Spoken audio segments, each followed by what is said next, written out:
Hello everyone, I welcome you all to the first discussion session of your Legal Say by Lexfora. आज का हमारा case है Pegasus spyware case which is still alive in supreme court जबकि उनका core investigation phase is largely complete. मैं आपको एक quick background देती हूँ. The case arose after report suggested that Pegasus, a spyware developed by NSO group, may have been used to target journalists, activists, politicians, judges, and other individuals in India.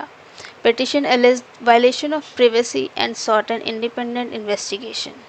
So, Supreme Court ने क्या किया? In 2021, Supreme Court constituted an independent expert committee under the supervision of former Justice R.V. Ravindran to investigate the allegations.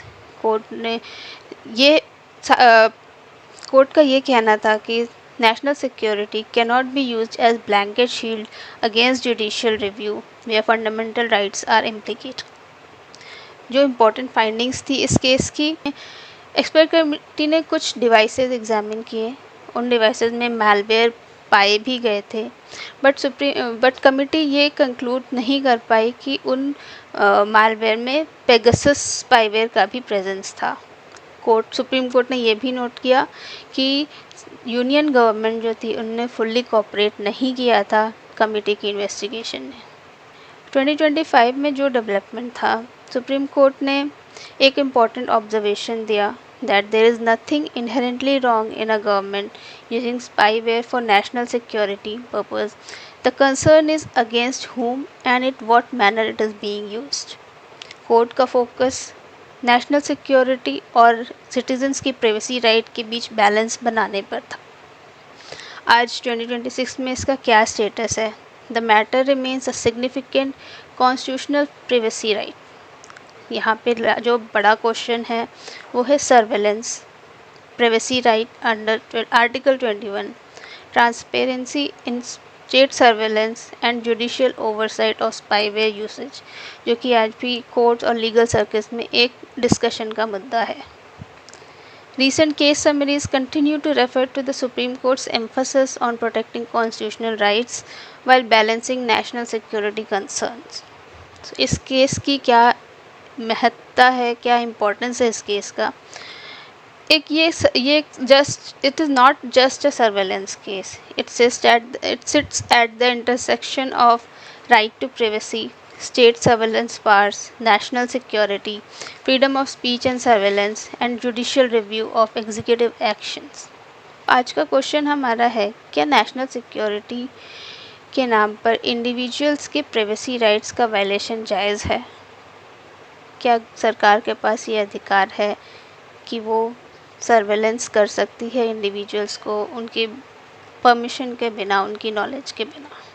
आज हमारे साथ जुड़े हैं Sandeep Garg sir, जो कि एक लॉ प्रोफेसर हैं और एक लीगल प्रोफेशनल भी हैं. हमारे साथ हैं शबला माथुर, जो कि जल्दी ही लॉयर बनने वाली हैं. हमारे साथ हैं दिंकेश, जो कि एक CS कंपनी सेक्रेटरी स्टूडेंट हैं और लीगल एंथुसियास्ट भी. आइए आगे बढ़ते हैं आज की डिस्कशन के साथ. हमने जो चैलेंजेस हैं, हमारी जो सिक्योरिटी के लिए जो चैलेंजेस हैं, देश की सिक्योरिटी के लिए चैलेंजेस हैं, वो हो सकता है कि USA के सामने ना हो सकता है कि UK के सामने ना हो. तो हमारे जो चैलेंजेस हैं वो अलग लेवल के हैं, ठीक है. और ये बात भी एकदम सही है, ऑफ रिकॉर्ड ये बात है कि जो सरकारें होती हैं वो जो इंटेलिजेंस है, इंटेलिजेंस कहाँ से आती है? इंटेलिजेंस एक तो ह्यूमन इंटेलिजेंस होगी कि आपके बारे में मुझे पता है, मैं आपके पास बैठ रहा हूँ, मैंने जाकर आपके बारे में बता दिया कि आप ये प्लान कर रहे थे. एक तो ह्यूमन इंटेलिजेंस हो गई. आज के समय में जो सबसे बड़ा सोर्स है वो है ये सारा कि आपके को हैक कर लिया किसी तरह से, या आप अगर ये सोचते हैं कि व्हाट्सअप सेफ है, आप व्हाट्सअप कॉल करते हैं, आप सोचते हैं व्हाट्सअप सेफ, तो आप याद करिए कि जो वो केस था समीर वानखेड़े, जिसमें शाहरुख खान का जो लड़का था वो अरेस्ट हुआ था. और आप उसमें अगर आपको याद हो तो आपको याद होगा कि वहां पर उनकी जो समीर वानखेड़े थे, जो उसमें IRS ऑफिसर थे, उनकी व्हाट्सएप चैट जो है वो लीक हुई थी, ठीक है. तो कुछ भी सेफ नहीं है, ठीक है. हमको लगता है ऐसा कि ये सेफ है. एक तो सीधा तरीका कि मैंने आपको सिंपली एक कॉल कर ली, तो उसको ट्रेस करना या उसको रिकॉर्ड करना बहुत आसान है। लेकिन दूसरा तरीका है कि जिनको यूज़, जैसे मान लीजिए और बहुत सारे, हो सकता है मैं भी उनके बारे में नहीं जानता, ऐसे और बहुत सारे मीडियम हैं, लेकिन 100% आप सेफ समझें तो वो सेफ नहीं है, और वो सेफ होना भी नहीं चाहिए। यहाँ हमारा टॉपिक यही है कि बैलेंस क्या होना चाहिए। ये बात सही है कि मेरी एक प्राइवेसी होनी चाहिए, और उसको लेकर क्या है, जैसे केस का नाम है पीपल्स डेमोक्रेटिक राइट करके, मुझे पूरा अभी याद नहीं आ रहा।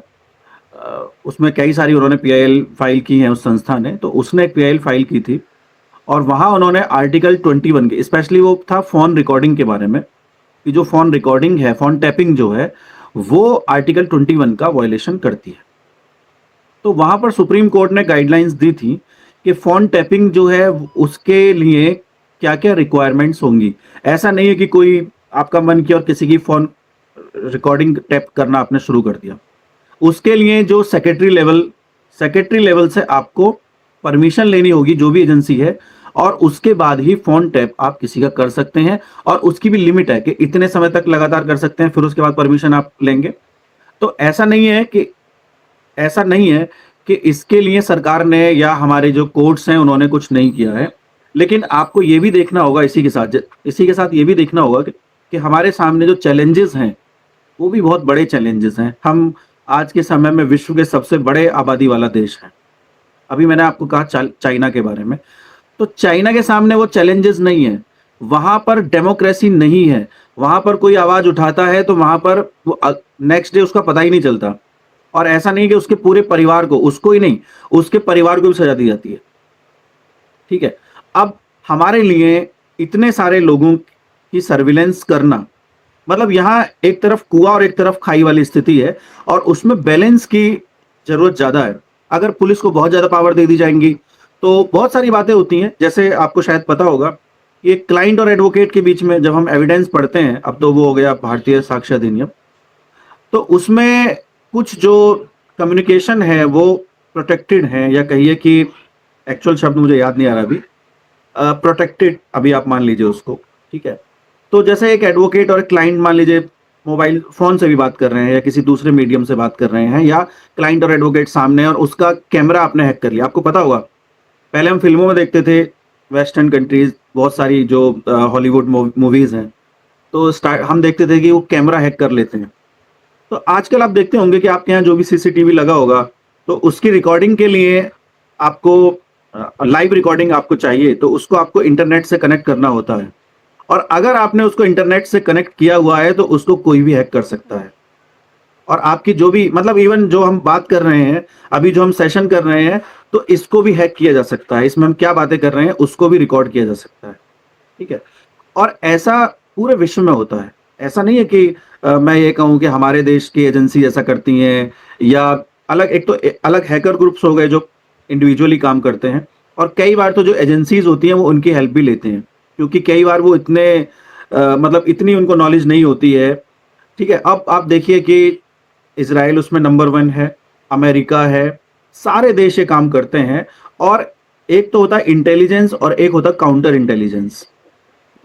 अब आप देखिए, अगर पुराने उसमें आप जाइए तो आप देखेंगे चाणक्य ने जो एक अर्थशास्त्र, आपने सुना होगा, अर्थशास्त्र नाम की एक बुक लिखी है, और उसके अंदर ये बताया है कि जो जासूसी है वो कितनी जरूरी है अपने देश को प्रोटेक्ट करने के लिए, ताकि आपको, आज देखिए, आज हम बात करते हैं कि स्टेट के क्या क्या काम है। आज हम बात करते हैं पॉलिटिकली, मैं बात नहीं कर रहा हूँ, आप थोड़ा सा इसको, थोड़ा मैं बीजेपी की तरफ झुकाव है मेरा, ये बात सही है, लेकिन आप उसको ये बात मत सोचिएगा कि मैं मतलब इसको थोड़ा सा ब्रॉडर माइंड से सोचिएगा कि आज हम बात करते हैं कि सरकार जो है रोजगार नहीं दे रही है। ऐसी बहुत सारी बातें हैं। सरकार से, कोई भी सरकार हो, समस्याएं होती हैं, कोई भी सरकार हमारी सारी समस्या हल कर भी नहीं सकती।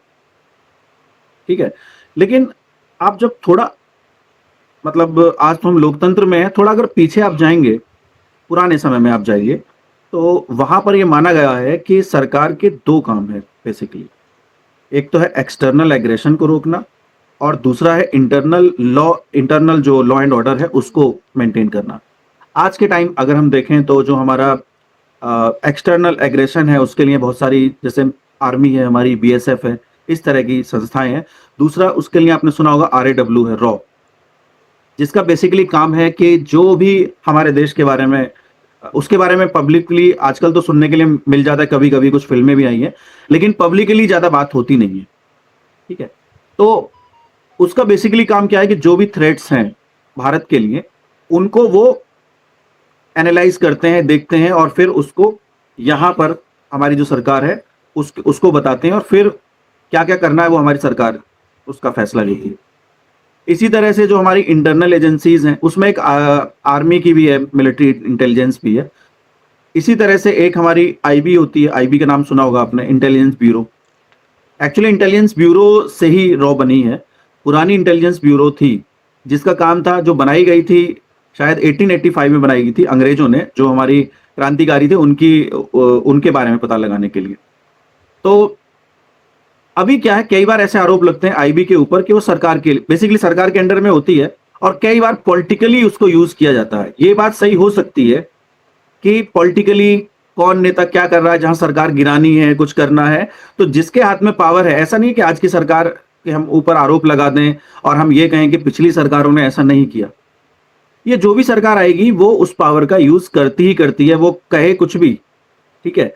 अब क्या है, यहां पर सरकार और हमारे बीच में आ जाता है सुप्रीम कोर्ट या हाई कोर्ट्स। और ये प्रोटेक्ट करने की जो ज़िम्मेदारी है, जो हमारे फंडामेंटल राइट्स हैं, जिसमें आर्टिकल 21 भी आता है, मतलब प्राइवेसी वाली बात भी आती है, जैसा इस केस में था, जिसके बारे में हम बात कर रहे हैं, कि यहाँ पर जब मामला सुप्रीम कोर्ट में गया, तो सुप्रीम कोर्ट ने उसके लिए कमेटी बनाई।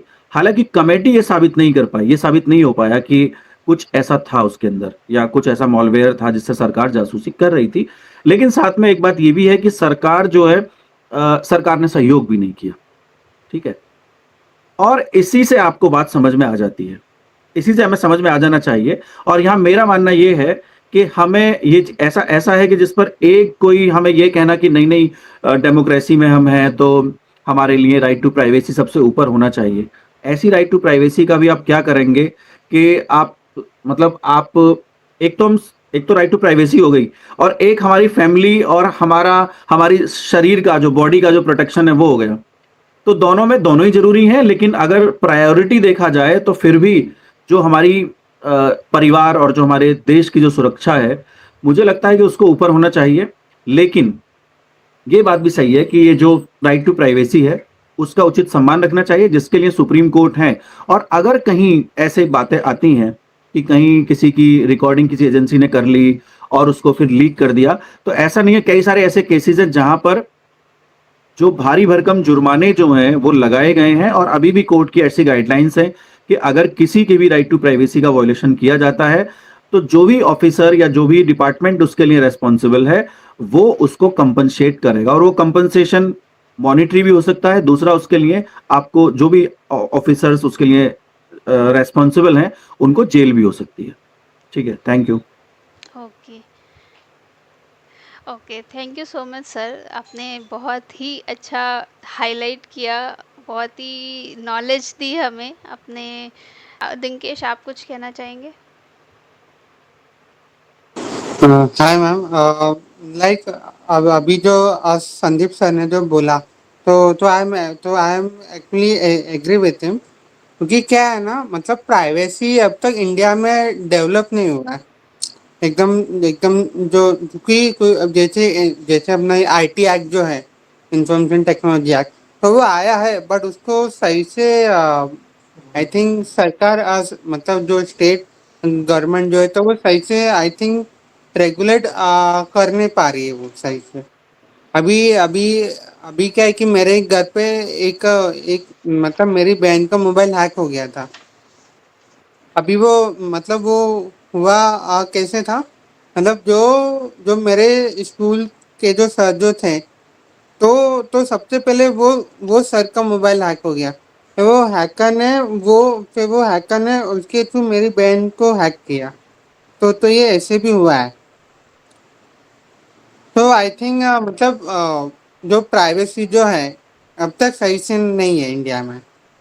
हाँ, ये और चीज़, हाँ सॉरी, तो प्लीज़ करिए। जैसे कि आजकल हम सुन रहे कि हैक हुआ है, फिर वो हैकर ने बैंक अकाउंट भी हैक किया है, फिर वो पैसे भी गए। तो ऐसे भी हुआ। अभी आई थिंक एक केस, अभी आई थिंक हैकर ने I think state bank of India का भी अकाउंट हैक किया है। आई थिंक सुनने में आया है 1-2 साल पहले। तो वो सही मतलब रेगुलेट नहीं हो रहा है। I think information technology act का रिफॉर्मेशन नीड है। हाँ, ये केसेस तो काफ़ी आते रहते हैं कि अकाउंट्स हैक हो गए हैं, सोशल मीडिया अकाउंट्स हैक हो गए हैं, बैंक अकाउंट हैक हो गए हैं।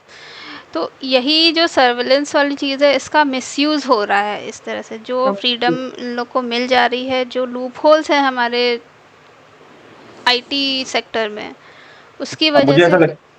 हाँ मुझे जी। ऐसा लगता है कि इनका जो दिनकेश जी का जो टॉपिक है, जो वो कहना चाह रहे थे, उनका कहना ये है कि जो ये सच भी है कि हमारे यहाँ जो साइबर फ्रॉड्स हो रहे हैं, उस पर बहुत ज़्यादा काम अभी नहीं किया गया। मतलब बिल्कुल आप समझिए कि हम इनिशियल लेवल पर हैं, 10%, 5% भी अभी हमने नहीं किया। और ये एक हालाँकि एक अलग सब्जेक्ट है, इस पर मुझे लगता है कि हमें अलग एक रखना हाँ, चाहिए। और इसमें बहुत सारे मतलब सिंडिकेट काम कर रहे हैं और पॉलिटिकल उनको संरक्षण भी है।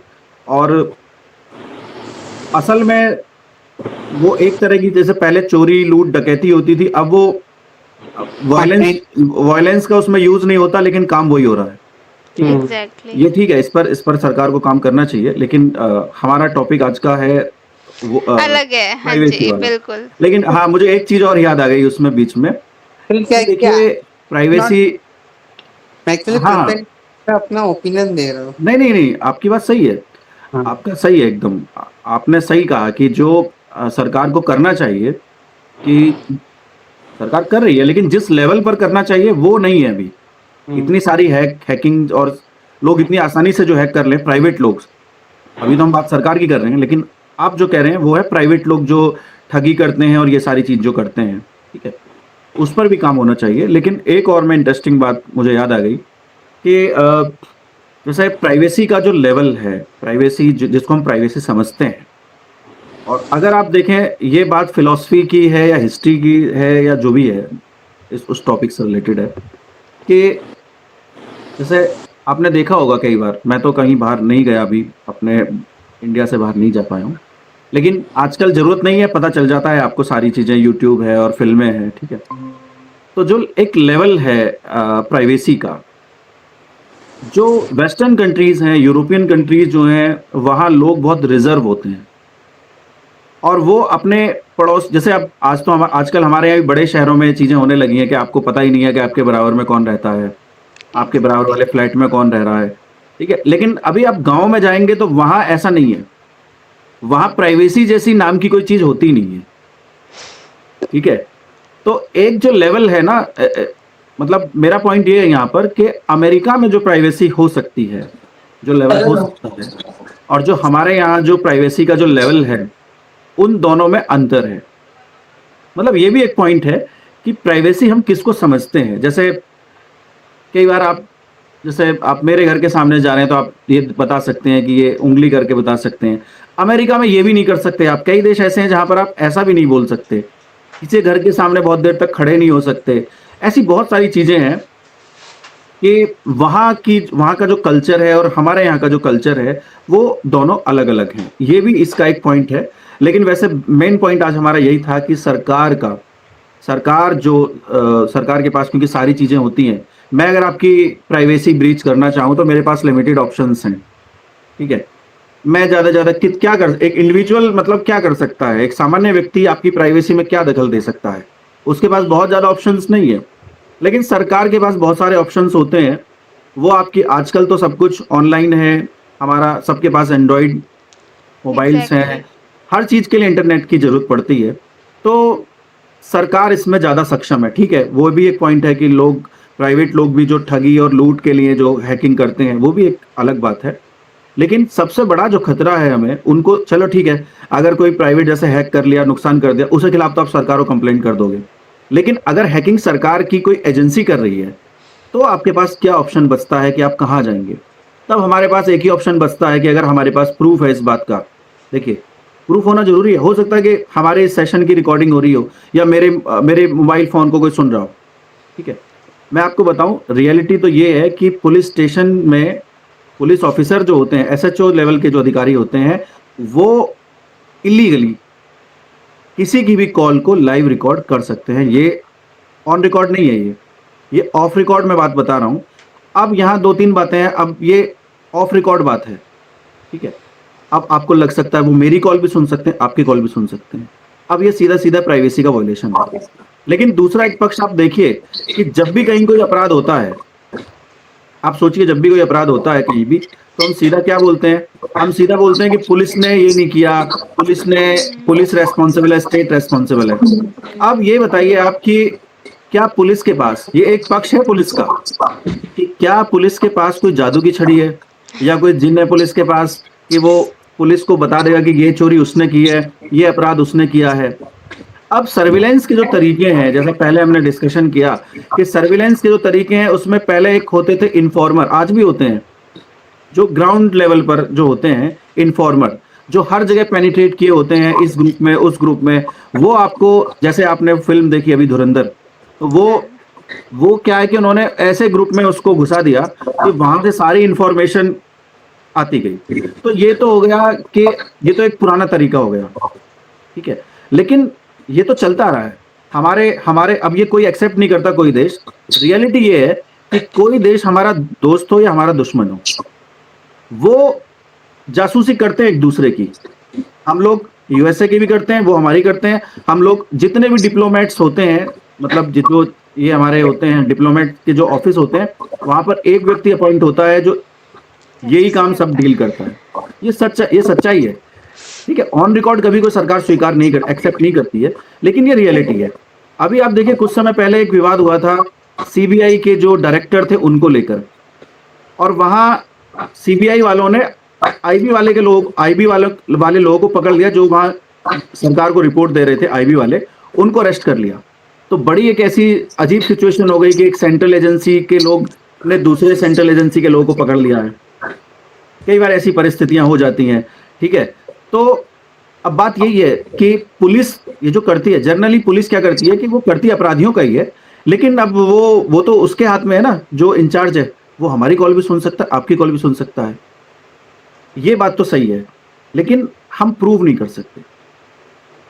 और जब तक आप प्रूव नहीं कर, मतलब ठीक है, उसके अगेंस्ट हम कोर्ट जा सकते हैं, और कोर्ट जाएंगे तो निश्चित रूप से कार्रवाई होगी, लेकिन वो तब होगी ना जब हमें ये पता चले, कहीं से वो लीक हो जाए, कुछ हो। यही रियलिटी है कि होता है। आप देखिए कितने सारे, जब भी कोई घटना होती है, मैं पुलिस के कुछ समय तक एक एसएचओ थे हमारे यहाँ पर, तो उनके आसपास मैं पुलिस तरह से दूर रहने की कोशिश करता हूँ। ऐसा नहीं है कि खराब है, मतलब ऐसे ही बस, ठीक है। तो उनसे इंटरेक्शन हुआ तो बहुत सारी चीज़ें मुझे पता चली कि पुलिस किस तरह से काम करती है। जैसे कहीं कोई अपराध हुआ आजकल, तो फिर वो देखा जाएगा, मतलब इवन यहाँ तक पता चल जाता है कि किस मोबाइल टावर के कितनी दूरी पर आप थे, मीटर्स में पता चल जाता है, ठीक है। तो जब भी कोई, अब मैं वही बोल रहा हूँ कि पुलिस या किसी भी एजेंसी के पास कोई जादू की छड़ी नहीं है कि वो एकदम उसको जिन्न बता देगा आकर कि ये यहाँ पर ये अपराध हुआ है, इस व्यक्ति ने किया है। जितने भी पॉसिबल तरीके हैं, ये डिपेंड करता है कि मामला किस लेवल का है। सपोज करिए कि अगर ये थ्रेट आई है, कहीं से ये थ्रेट आई है कि यहाँ दिल्ली में एक विस्फोट होना है, ऐसी इंफॉर्मेशन आई है। अब मुझे नहीं लगता कि ऐसी स्थिति में, अब वो पता नहीं कितना बड़ा विस्फोट हो सकता है, कितना नुकसान उससे हो सकता है। मेरा मानना यह है कि ऐसी स्थिति में राइट टू प्राइवेसी की कोई वैल्यू नहीं है। सबसे पहले जो हमारी नेशनल सिक्योरिटी है वो वैल्यू करती है। उसके लिए अगर मेरा फ़ोन रिकॉर्ड करने की ज़रूरत पड़े, किसी और का फ़ोन रिकॉर्ड इलीगली भी करने की ज़रूरत पड़े, तो सबसे पहले क्या है कि हमारी नेशनल सिक्योरिटी है। अब लेकिन छोटा मोटा कोई बदमाश पकड़ना है, छोटा मोटा कोई जेब कतरा पकड़ना है, उसके लिए मेरा फ़ोन रिकॉर्ड किया जाए, वो गलत है। मतलब डिपेंड करता है कि जो सिचुएशन है वो किस तरह की है। और ये वो कोई भी एजेंसी वाले बोलकर थोड़ी बताएंगे कि हम ये कर रहे हैं। करते हैं, ज़रूरत पड़ने पर सब कुछ करते हैं, लेकिन मेन मुद्दा ये है कि कई बार ये पॉलिटिकली फ़ायदा पहुंचाने के लिए कि वो नेता किससे बात कर रहा है, क्या चल रहा है, कभी-कभी ये इसलिए यूज़ होता है। तो मेन इशू जो है, मेन जो इस केस में भी जो था, मेन जो ऑब्जेक्शन है वो इसी बात के लिए है कि इसको केवल नेशनल सिक्योरिटी के लिए ही यूज़ किया जाना चाहिए, पॉलिटिकली इसको यूज़ नहीं किया जाना चाहिए। लेकिन यहाँ ये भी बता दूं कि आईबी जो बनी थी, उसके पीछे ऑब्जेक्ट ये था कि पॉलिटिकली उसको यूज़ किया जाए। आज क्योंकि हम एक डेमोक्रेसी में है, तो हमारे जो प्रायोरिटीज हैं वो बदल जानी चाहिए। नेशनल सिक्योरिटी ही हमारा मेन फोकस होना चाहिए। Thank you. Thank you sir. So Shabla ji, आप कुछ कहना चाहेंगे इस मैटर पे? या डेफिनेटली मैं कुछ खास इस पे इतना प्रिपेयर नहीं कर पाई हूँ, लेकिन कुछ इतना तो आइडिया है कि सर ने जैसा कि अभी बताया, उन्होंने काफ़ी वैलिड पॉइंट्स रखे दोनों तरफ से। तो काफ़ी कुछ मेरा मतलब इनसे मिलता-जुलता है, but yet I would like to अपने शब्दों में बोलना चाहूँगी। देखिए, इन चीज़ों के कई एस्पेक्ट्स हैं। देखिए, ये जो हम बात कर रहे हैं, ये कई एस्पेक्ट्स से हम मैं इसको डिस्कस करना चाहूँगी।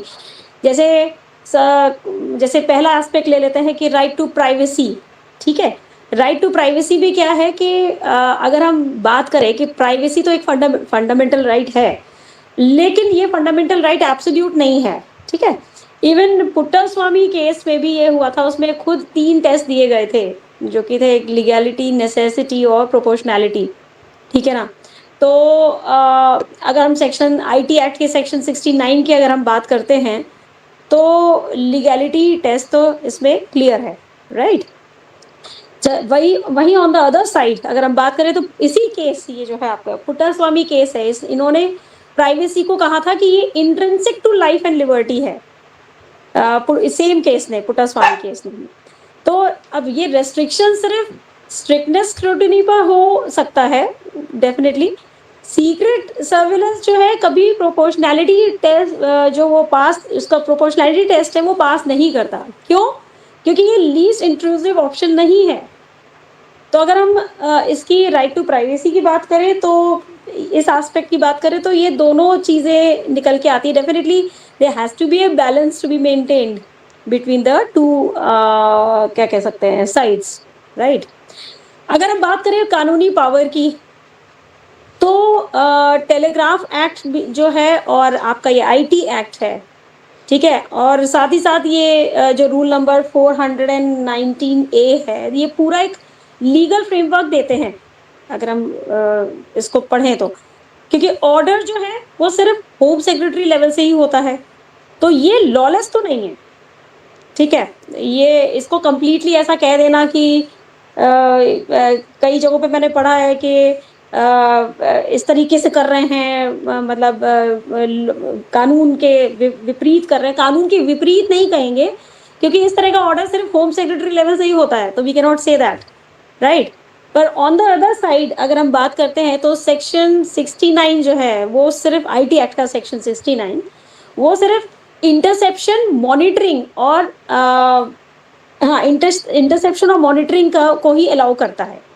अब अगर हम बात करें पेगासस फोन हैक की, उसकी पेगासस की, तो ये फोन हैक करता है, ठीक है? माइक और कैमरा भी ऑन करता है, लेकिन हैकिंग के लिए कोई लॉ नहीं है। तो अंडर सेक्शन आईटी के जो सेक्शन 66 है, उसमें हैकिंग जो है वो क्राइम बोला गया है। तो अगर हम कानूनी एस्पेक्ट से देखें, लीगल एस्पेक्ट से देखें, तो अगेन यहाँ पे हर बात के 2 साइड्स हैं, 2 पहलू हैं। ठीक है? फिर टॉकिंग अबाउट अनदर एस्पेक्ट कि ट्रांसपेरेंसी वर्सेस सीक्रेसी, ये तो बहुत ही ज़्यादा डिबेटेबल मुद्दा रहा है हमेशा। तो अगर टारगेट को पता चल गया, अब ये बताइए, अगर टारगेट को पता चल गया या ऑर्डर पब्लिक हो गया, तो ऑपरेशन तो गया आपका। तो कहीं ना कहीं, अब फॉर एग्जांपल टेररिस्ट एविडेंस, अगर टेररिस्ट को पता चलता है, तो वो तो एविडेंस को मिटा देगा ना, मेथड ही चेंज कर देगा। इंटेलिजेंस का जो बेसिक रूल है वो होता है सीक्रेसी। अगर वही मेंटेन नहीं की जाएगी, तो फिर हमारा कोई ऑपरेशन सक्सेसफुल नहीं हो सकता, राइट? अब इसका अगर हम दूसरा एस्पेक्ट देखें, अगेन डेमोक्रेसी में जो है पावर का अकाउंटेबिलिटी जरूरी है, ठीक है? अब एक केस मुझे याद आ रहा है, आई कांट रिमेम्बर, एक केस था जिसमें सुप्रीम कोर्ट ने कहा था कि, अरे उस लेडी का नाम अनुराधा भसीन वाला जो केस था, उसमें सुप्रीम कोर्ट ने कहा था कि इंटरनेट शटडाउन ऑर्डर्स भी पब्लिश करने पड़ेंगे, उसको भी पब्लिश करना पड़ेगा। किसी की पूरी लाइफ हैक करना उससे बड़ा है, ठीक है? यहाँ तो और ज़्यादा ट्रांसपेरेंसी चाहिए, तो इसका अगर इस तरह से बात करें तो फिर दूसरा पहलू ये कहता है, ठीक है। फिर एक और एस्पेक्ट है कि अगर हम बात करते हैं नेशनल सिक्योरिटी जो हमारे यहाँ सबसे इंपॉर्टेंट है, विच इज द प्राइम। अब आर्टिकल 19(2) और 21 में ही रेस्ट्रिक्शंस अलाउड हैं सॉवरेनिटी और पब्लिक ऑर्डर के लिए, राइट। तो अब जैसे पीयूसीएल में भी जो है फोन टैपिंग वैलिड मानी गई थी, ठीक है। तो लेकिन ऑन द अदर साइड अगर हम बात करें तो नेशनल सिक्योरिटी का नाम लेकर हर राइट खत्म नहीं किया जा सकता, वो तो खैर है ही, ठीक है। आज टेररिस्ट, कल डिसेंटर टारगेट होएगा। अब जैसे एसपी गुप्ता केस था, उसमें नेशनल सिक्योरिटी जो है उसको हम लास्ट रिफ्यूज की तरह हर गलत एक्शन के पीछे हम नेशनल सिक्योरिटी का नाम नहीं ले सकते। तो ये बात भी की गई थी। तो ये दूसरा पहलू है। तो हर एस्पेक्ट के दो पहलू हैं। ऐसी अगर हम बात करते हैं ओवरसाइट एंड सेफगार्ड्स की, तो रिव्यू कमेटी एक होती है, ठीक है, जिसमें कैबिनेट सेक्रेटरी होता है, लॉ सेक्रेटरी होता है, टेलीकॉम सेक्रेटरी होता है, जो कि हर 2 महीने में रिव्यू करते हैं, ठीक है। गलत यूज होने पर विक्टिम कोर्ट भी जा सकता है। तो सेफगार्ड्स इसके अगेंस्ट हैं। अगर सरकार ऐसा करती है और आपको लगता है कि गलत हो रहा है, तो you are provided with the safeguards, you can use them, right. वही ऑन द अदर साइड फिर हम अगर बात करें तो फिर ये कि भाई रिव्यू कमेटी में वही लोग हैं जो ऑर्डर पास करते हैं ठीक है। तो कोई जुडिशियल मेंबर नहीं, कोई पार्लियामेंट की रिपोर्ट नहीं, ठीक है। तो पीयूसीएल गाइडलाइंस का जो जुडिशियल ओवरसाइट वाला पॉइंट जो है वो फॉलो नहीं होता है यहाँ पर। तो ये सेल्फ पॉलिसिंग बोली जाती है, कई लोग कहते हैं इस चीज को ऐसा। सॉरी टू इंटरप्ट, यहाँ मेरा एक क्वेश्चन है, क्या हाँ, बोलिए। हम प्रायर जुडिशियल अप्रूवल ले सकते हैं बिफोर सर्वेलेंस? जुडिशियल अप्रूवल अगर ले लें तो क्या वो वैलिड कहलाएगा? जुडिशियल अप्रूवल ले ले, आई किसी don't know, I don't know whether it is मतलब क्या गवर्नमेंट एजेंसीज को जुडिशियल और इंडिपेंडेंट ओवरसाइट करनी चाहिए before conducting surveillance on citizens even in national security matters? नहीं, यहाँ सॉरी, यस प्लीज। यहाँ उसकी आवश्यकता नहीं है, क्योंकि ये काम एग्जीक्यूटिव का है। ये प्रायर जुडिशियल अप्रूवल जैसी कोई चीज नहीं होती है, कम से कम इस मामले में। हाँ, तो ऑलरेडी उस पर गाइडलाइंस हैं कि अगर आप सर्विलेंस करना चाहते हैं तो होम सेक्रेटरी, जैसा मैंने पहले भी कहा था, हाँ, home home secretary secretary. Level की आप कर सकते हैं। तो वो अप्रूवल आप लेंगे जुडिशरी से, तो वही वाली बात हो जाएगी, वो कहीं ना कहीं वो लीक हो जाएगा ना। तो वो फिर कितने आप कोई पिटीशन या कुछ भी फाइल करते हैं, पता नहीं कितने हाथों से निकलकर वो वहां जाता है। और आप ये क्या उम्मीद कर सकते हैं कि एक जज जो है वो भी ईमानदार होगा? नेशनल सिक्योरिटी के लिए जज भी थ्रेट हो सकता है, बिल्कुल वो हो सकता भगवान थोड़ी है। है, बिल्कुल हो देखिए, सकता बहुत प्रैक्टिकल बात है कि क्या पता थ्रेट किसी उसके ही रिलेटिव से हो, मतलब कुछ भी हो सकता है ना। तो हाँ जी। एग्जीक्यूटिव का ये काम है, ये बाद में जो जुडिशरी है वो ये तय करेगी कि वो सही था या नहीं था, अगर कहीं कोई ऐसी बात आती है तो। है। Yeah, same. I have the same thought over this because the more people are involved, जितने लोगों को आप इन्वॉल्व करेंगे उतनी ही लीकेजेस हो सकती है, इंफॉर्मेशन लीकेजेस हो सकते हैं।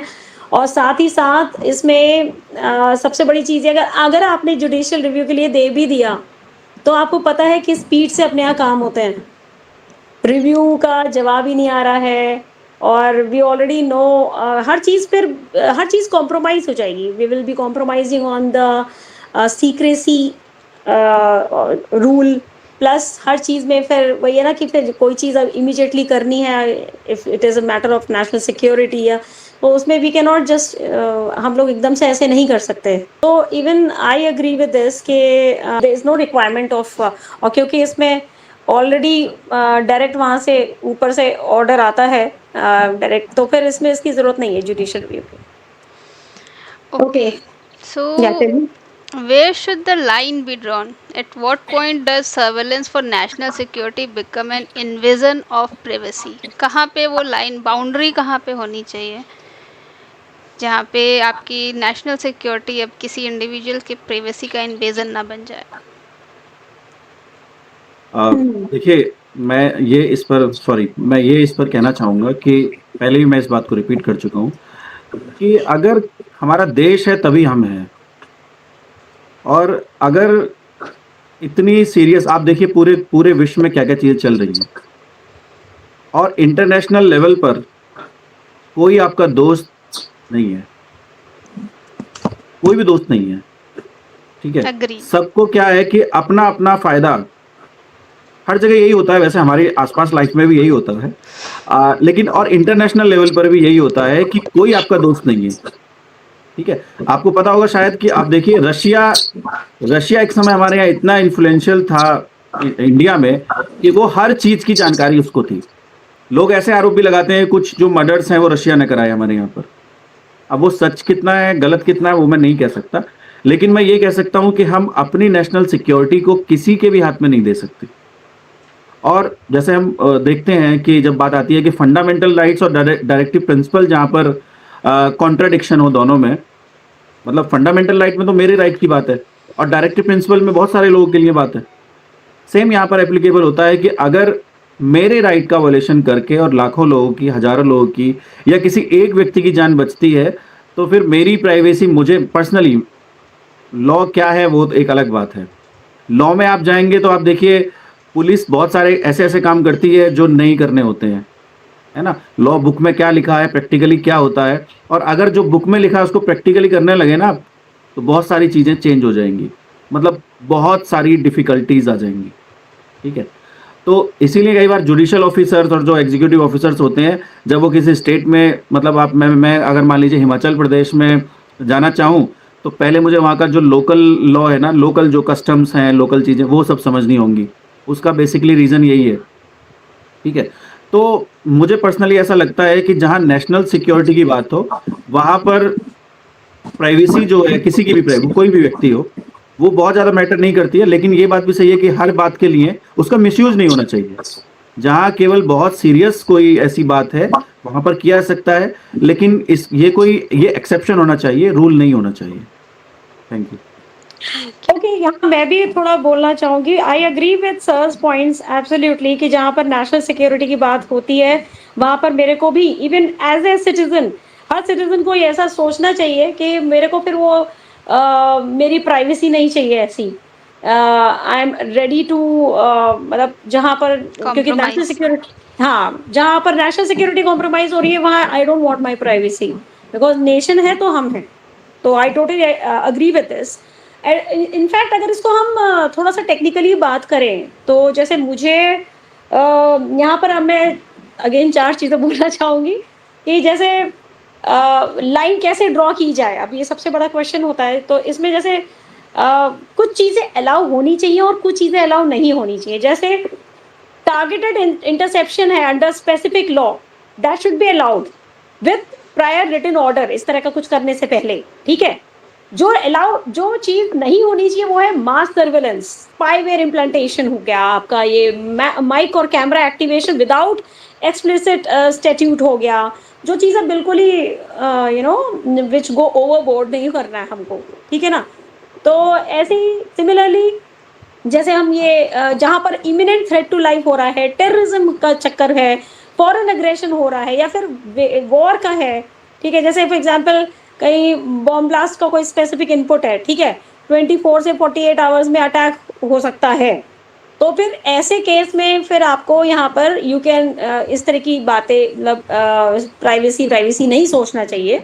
हाँ, अगर जनरल क्राइम है या कोई टैक्स इवेजन का मामला है या जैसे कोई पॉलिटिकल डिसेंट हो गया या फिर कोई कुछ भी इस तरह का मामला हुआ तो इसमें ठीक है, एक बार को समझ सकते हैं। लेकिन जहाँ पर टेररिज्म और फॉरेन अग्रेशन वगैरह हो रहा है वहाँ पर ये सारे इफ्स एंड बट्स नहीं आने चाहिए।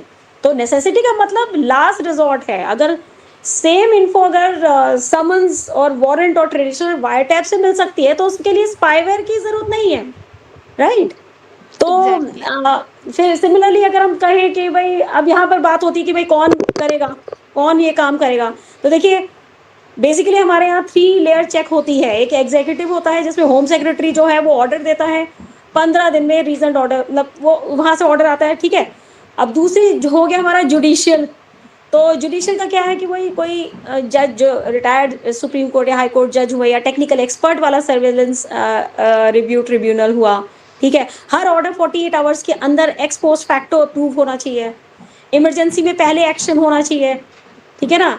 और 48 आवर्स में जज को भी बताना मैंडेटरी होना चाहिए। तो इस तरह से 3 लेयर चेक हम कर सकते हैं। तीसरा है पार्लियामेंट्री, तो इसमें है कि ईयरली एक एनोनिमाइज्ड रिपोर्ट अगर आए लोकसभा में, और कि भई कितने ऑर्डर्स हैं, कितने रिजेक्ट हुए हैं, ब्रॉड कैटेगरीज़ क्या हैं।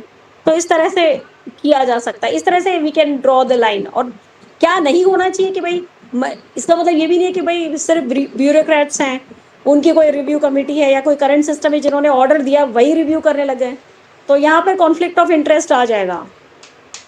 ठीक है ना? फिर सिमिलरली जी। अब ये बात आती है कि कितना इंट्रूजन अलाउ होना चाहिए। तो भई बेसिकली डेटा मिनिमाइज़ेशन के बेसिस पे होना चाहिए, सिर्फ़ वही डेटा जो थ्रेट दे, डायरेक्टली लिंक्ड है, राइट?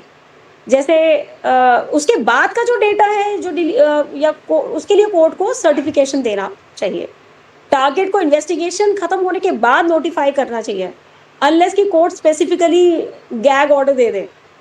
ठीक है ना? लेकिन इसका मतलब ये भी नहीं कि पूरे के पूरे फ़ोन को क्लोन कर दिया, फैमिली फ़ोटोज़ निकाल दी, मेडिकल रिकॉर्ड्स निकाल दिए, या फिर कोई इर्रेलेवेंट चैट्स को निकाल दिया। पेगासस जैसा सब कुछ ले लो अप्रोच इल्लीगल होगा। मुझे ऐसा लगता है कि सब कुछ नहीं, बट जहाँ जो टारगेटेड एरियाज़ हैं वही हिट होने चाहिए। तो this is, I think that's where we can draw the line. Thank you so much. That was really valid point presented by both of you, Sandeep sir and Shabla ji. सो आज के हमारे discussion में जो Pegasus spyware के installation के ऊपर था, जो हमारा एक केस लॉ भी चल रहा है, हमने ये जाना कि किस तरह से right to privacy national security पे के ऊपर प्रिवेल कर सकता है, और इन नेशनल सिक्योरिटी और पर्सनल इंडिविजुअल प्राइवेसी में से कौन सा ज़्यादा इम्पोर्टेंट है। तो हमने ये देखा कि सिचुएशन पे डिपेंड करेगा, कैसा कैसा केस है, क्या सिचुएशन है, कितनी सीवियरिटी है, उसके ऊपर डिपेंड करेगा कि हम प्राइवेसी के ऊपर नेशनल सिक्योरिटी रख सकते हैं कि नहीं, और हमारे कहाँ बाउंड्रीज़ होनी चाहिए। टारगेटेड सर्वेलेंस होना चाहिए हमें। सरकार को भी ऐसा नहीं है कि अगर वो किसी के ऊपर सर्वेलेंस कर रहा है तो उसके जो भी डिटेल्स आए वो हर एक डिटेल को पब्लिक करे या रिपोर्ट करे। जो भी टारगेटेड पार्ट है, जो थ्रेट है जहाँ पे, जिस एरिया में, उसी को पब्लिक करना चाहिए, उसी को रिपोर्ट में भी लाना चाहिए। So thank you so much. Thank you everyone for a healthy discussion here.